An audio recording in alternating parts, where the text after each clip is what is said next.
আল্লাহ নবী হযরতে বেলালকে বলছেন, ও বেলাল, তুমি কি জানো তোমার আল্লাহ কিয়ামতের দিন তোমার সঙ্গে কেমন ব্যবহার করবে? আল্লাহ রাসূল বলছেন যে, বেলাল, তুমি কি জানো আল্লাহ তোমার সঙ্গে কেমন ব্যবহার করবে? বেলাল আফসোস করে বলছেন, নবীজি গো, আমি তো কালো কুৎসিত মানুষ, চেহারাটা সেরকম উজ্জ্বল নয়, আমার ঠোঁটটা মোটা, আমার সঙ্গে কেমন আচরণ করবে, কেমন ব্যবহার করবে? আল্লাহ রাসূল বলেন, বেলাল, তুমি জানো না সেদিন কিয়ামতের মাঠে তোমার কত তোমার সম্মান হবে, কত তোমার মর্যাদা হবে? বেলাল, তুমি জানো না তোমার এত সম্মান হবে?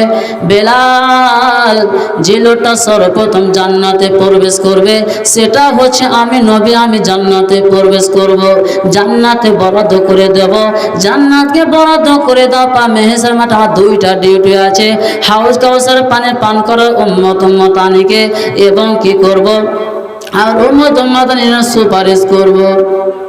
দুইটা ডিউটি শেষ হয়ে যাওয়ার পর আমি যখন জান্নাতে প্রবেশ করব, আমি একটা উটের উপরে চড়ে উটে সওয়ার হয়ে জান্নাতে প্রবেশ করব।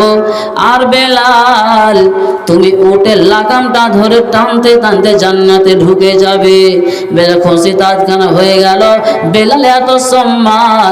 আল্লাহ রাসূল যখন মিরাজে গেলেন, অর্থাৎ যেদিন নবীজিকে মিরাজে নিয়ে যাওয়া হলো, মিরাজে নিয়ে যাওয়ার পর আল্লাহ রাসূল জান্নাত দেখলেন, জাহান্নাম দেখলেন। যেতে হঠাৎ দেখছেন জান্নাতের ভিতরে কে যেন হাঁটছে, জুতা শব্দ, খম খম শব্দটা শুনতে পেলেন। আল্লাহ রাসূল বলছেন, জিবরাইল, আমার পূর্বে জান্নাতে কে হাঁটছে বলো? জিবরাইল বলছেন, জি আল্লাহ রাসূল, এটা সে যেটা হচ্ছে হযরতে বেলাল জান্নাতে হাঁটছে।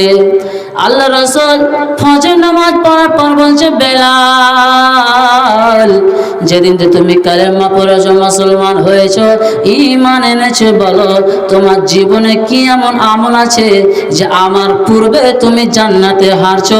ওই জুতার শব্দটা নবী আমি কানে শুনতে পেলাম। বেলাল কি বলেছিলেন?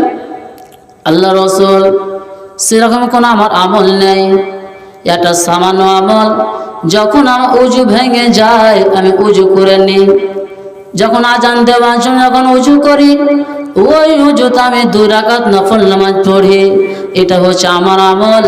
অতএব এই সামান্য একটা ছোট আমলের বিনিময়ে নবীজি বলছেন যে তুমি আমার পূর্বে তুমি জান্নাতে হাঁটছো, আর ওই জুতার শব্দটা আমি নবীজি কানে শুনতে পেয়েছি। তাহলে আমরা তো উজুত থাকি না। অনেক মুসলমান আছে দাঁড়িয়ে দাঁড়িয়ে পেশাব করে, পেশাবের পানি নেই না, আছে এরকম মুসলমান আছে। তাহলে পেশাব থেকে যারা বাঁচে না, ওদের কত ভয়ঙ্কর আযাব হাদিস আপনারা শুনেছেন। আল্লাহ রাসূল 2টা কবরের পাশে যাচ্ছিলেন, 2টা কবরে আযাব হচ্ছিলেন। সে কোনো বড় পাপের জন্য নয়, একটা হচ্ছে কি, একটা কবরে আযাব হয়েছিল কারণ সে গীবত পরনিন্দা করত। দ্বিতীয় ব্যক্তি যে কবরে আযাব হয়েছিল, সে পেশাব থেকে সে সতর্ক থাকতো না। পেশাব থেকে সতর্ক থাকতে কত বলেছেন আল্লাহ, যে বলছেন যে জায়গায় তুমি পেশাব করে একটা গানা করে লালি করে দাও, এবং যাতে করে ওই পেশাবটা ছিঁড়ে তোমার গায়ে না লেগে যায়, তোমার শরীর না লাগে, তোমার শরীর যাতে না লাগে, এইরকম যাতে তুমি পেশাব করো। কেন? পেশাব থেকে না বাঁচলে, পেশাব থেকে আপনার যদি ছেড়াতে না বাঁচি, তাহলে আমাদের কঠিন আযাব হবে। তাহলে আমরা মুসলমান কেমন কেমন ইমানদার মুসলমান? আমরা দাঁড়িয়ে পেশাব করে, আপনার মুসলমান ভাই পেশাব করে পানি নেই না, তাহলে আমাদের ইমান কেমন? ইমান কেমন? অতএব আপনি আমার ইমান অতি দুর্বল।